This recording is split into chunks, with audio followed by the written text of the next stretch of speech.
Satyabhama Institute of Science and Technology, Chennai. Satyabhama Institute of Science and Technology, Chennai. AIADMK உண்ணாவிரத போராட்டத்தில் தேமுதிக பொதுச் செயலாளர் பிரேமலதா விஜயகாந்த் பேசி வருகிறார். அதனை பார்க்கலாம். மாற்றினால்தான் அங்க என்ன நடந்தது என்ற உண்மை நிலை நிச்சயமாக தெரிய வரும்.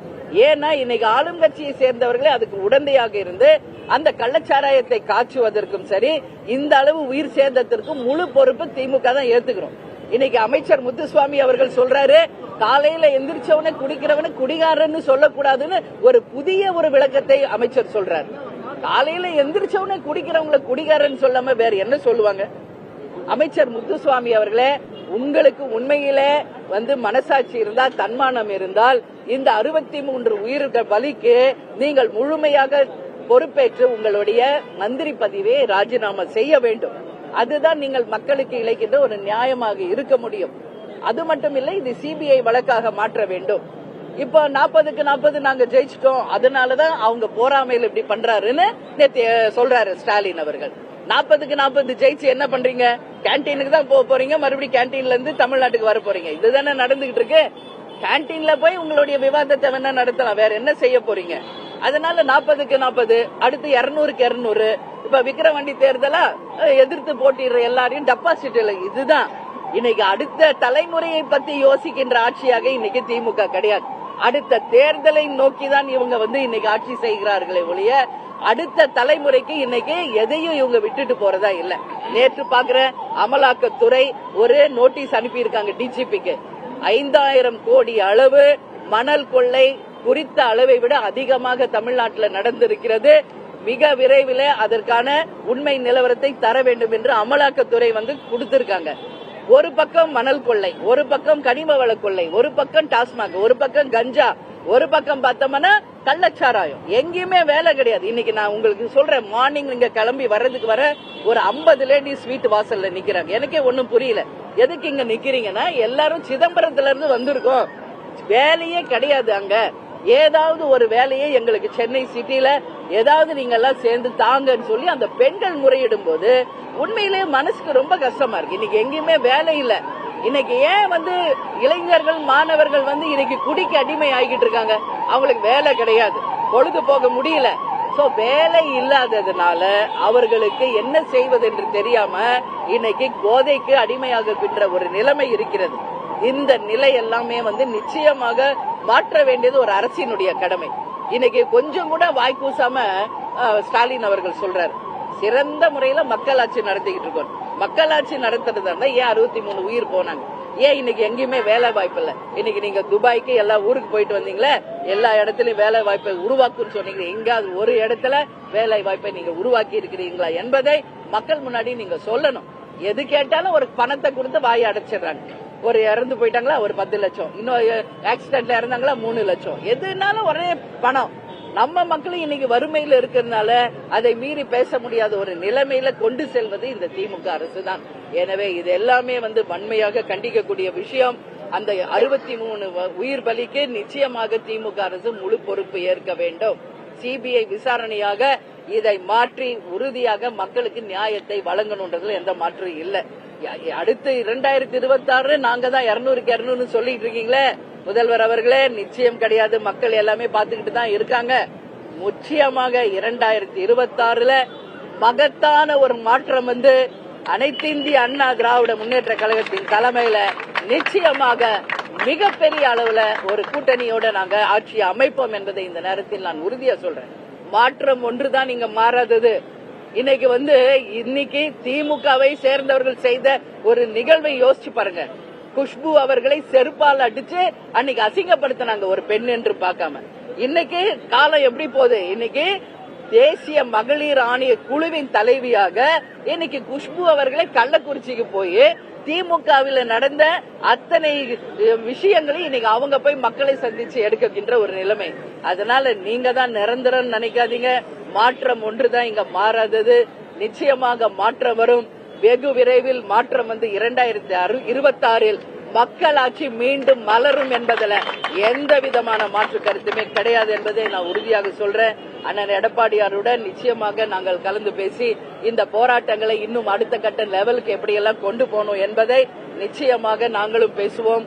அனைத்து இந்திய அண்ணா திராவிட முன்னேற்ற கழகத்தின் இந்த உண்ணாவிரத போராட்டம் மகத்தான வெற்றி பெற்று நிச்சயமாக மக்களுக்கு எல்லா விதத்திலுமே இந்த போராட்டம் மக்களுக்கு நல்லது செய்யணும் சொல்லி நான் கேட்டுக்கொள்கிறேன். நீங்க ஏதோ கேள்வி கேட்கலாம் கேளுங்க.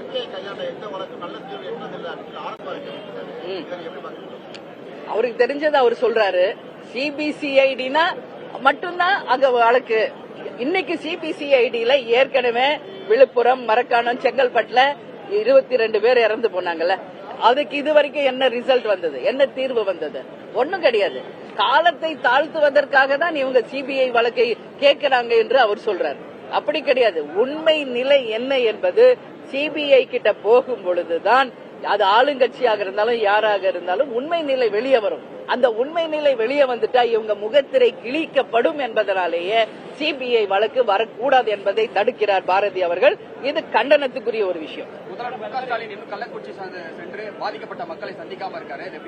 இதுதான் எதிர்கட்சி தலைவரா இருந்தப்ப எல்லாத்துக்கும் முன்னாடி அவர் தான் போய் நிப்பாரு. எதுக்கு எடுத்தாலும் முன்னாடி போய் நிப்பாரு. ஏன் இன்னைக்கு முதல்வரா இன்னைக்கு உங்களுக்கு பதவி கொடுத்திருக்காங்களே, ஆளுக்கு முன்னாடி முதல்வர் தானே அங்க போய் பார்த்திருக்கணும் மக்களை. ஏன் பார்க்கல?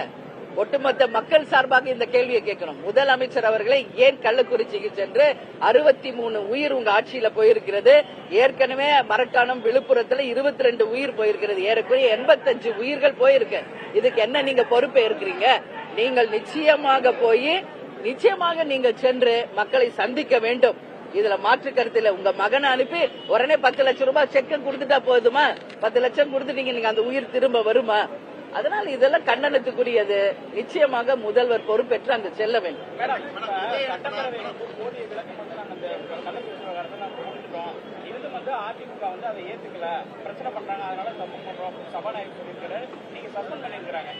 அதுக்காக இவங்க உண்ணாவிரதம் போடி உட்கார்ந்து இருக்காங்க. அதுக்கு ஆதரவு தெரிவிச்சது நாங்க வந்திருக்கோம். என்ன விளக்கம் இவங்க கொடுத்ததை அவங்க ஏத்துக்கிட்டாங்க? இன்னைக்கு 63 உயிர் எப்படி போனதுன்றதுக்கு என்ன விளக்கம் அவங்க கொடுத்தாங்க என்பதை தெளிவா சொல்லணும். இன்னைக்கு ஒரு எதிர்கட்சியினுடைய வேலை என்ன? மக்கள் பிரச்சனையை பேசுவதற்கு தான் சட்டமன்றத்துக்கு போய் அவங்க குரல் கொடுக்கறாங்க. இந்த ஒரு சின்ன அசம்பாவிதம் அங்க நடத்தினாங்களா, இல்ல ஏதாவது தரைக்குறைவா நடந்துகிட்டாங்களா? எதுவுமே இல்லையே. ஒரு ஆளுநர் வந்தா புக்க தூக்கி போறது, வெளியே போன்னு இவங்க தான் சொல்றாங்க. ஒரு சபாநாயகரை இருக்கையை எழுப்பிட்டு அவங்க உட்கார்றாங்க. இது மாதிரி அராஜகத்தை நடத்துகின்ற ஒரு திமுக இன்னைக்கு நியாயமான முறையில் மக்கள் பிரச்சனையை பேச அதிமுகவை ஏன் அனுமதி செய்யலன்றத எங்களுடைய கேள்வி. நிச்சயமாக இது ஏற்றுக்கொள்ள முடியாது. அதுவும் இல்லாம இந்த கூட்டத்தொடர் முழுக்க இவங்களை சஸ்பெண்ட் பண்றக்கூடிய அளவு அதிமுக என்ன விதிமீறல் அங்க நடத்தினாங்க என்பதை நிச்சயமாக அவங்க சொல்லணும். இல்லை என்றால் இந்த போராட்டம் அடுத்த கட்டம் மிகப்பெரிய ஒரு போராட்டமாக நிச்சயமாக நடக்கும் என்பதை நான் இந்த நேரத்தில் நான் சொல்கிறேன். 2026 மாற்றம் வரும். நேற்று தினமும் விக்கிரவாண்டியில பேசிய நாம் தமிழர் கட்சியுடைய ஒருங்கிணைப்பாளர் சீமான் அதிமுகவும் தேமுதிகவும் தேர்தல் களத்திலிருந்து ஒதுங்கி இருக்கிறாங்க. இந்த தேர்தலில் தேமுதிகவும் அதிமுகவும் எங்களுக்கு ஆதரவு தெரிவிக்கணும்னு சொல்லி வெளிப்படையா ஒரு கோரிக்கை. தேமுதிகவுடைய நிலைப்பாடு அவர் வெளிப்படையாக ஆதரவு கேட்டிருக்காரு. அதற்கு அவருக்கு எங்களுடைய வாழ்த்துக்களை நாங்கள் தெரிவிச்சுக்கிறோம். ஆனா எங்க நிலைப்பாடில் நாங்கள் உறுதியாக இருக்கிறோம். இந்த இடைத்தேர்தலை பொறுத்தவரைக்கும் தேசிய முற்போக்கு திராவிட கழகம் புறக்கணிக்கிறது என்பதை தெளிவாக நாங்க சிந்திச்சுதான் அறிவிச்சிருக்கோம். இதுவரைக்கும் தமிழகத்தில் நடந்த அனைத்து தேர்தல்களையும் சந்தித்தவர்கள் தான் தேமுதிக. முதல் முறையாக தான் இதை புறக்கணிக்கிறோம். அதுக்கு ஒரே ரீசன், அண்ணன் சொல்ற மாதிரி நான் சொல்ற மாதிரி ஈரோடுல ஆட்டு மந்தைகளை அடைத்தது போல இன்னைக்கு எல்லா மக்களையும் அடைச்சி வச்சு ஒரு அநாகரிகமான ஒரு அரசியலை அன்று கையில் எடுத்தாங்க. ஈரோடு இடைத்தேர்தல் அது ஒன்றே அதற்கு சாட்சி. அதனாலதான் இன்றும் அதுதான் நாங்க நடக்க போகுது. எனவே இதனால யாருக்கு எந்த வித பலனும் கிடையாது என்பதை சொல்வதற்காக தான், எங்களுடைய எதிர்ப்பை தெரிவிப்பதற்காக தான் நாங்கள் விக்கிரவாண்டி தேர்தலை புறக்கணிக்கிறோம் என்று சொல்கிறோம். அதுதான் எங்கள் தொண்டர்களுடைய நிலைப்பாடு.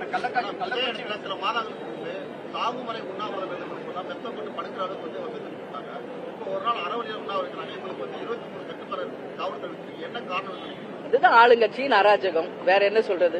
இப்போ இங்க எதிர்கட்சி உண்ணாவிரதம் இருக்காங்க. இப்ப நான் இந்த பக்கம் தான் வரேன். ஏன் இந்த one way traffic, one way cut பண்ண என்ன? இங்க இருக்கிறவங்க எல்லாருக்கும் ஒரு ஸ்டேஜ் போட்டு எல்லாரும் உட்காருவதற்கு பர்மிஷன் கொடுத்தா என்ன போயிடுச்சு? ஒரு டிராபிக் கட் பண்ணல, ஒன் வே கிடையாது, இவங்க பேச அனுமதி இல்ல.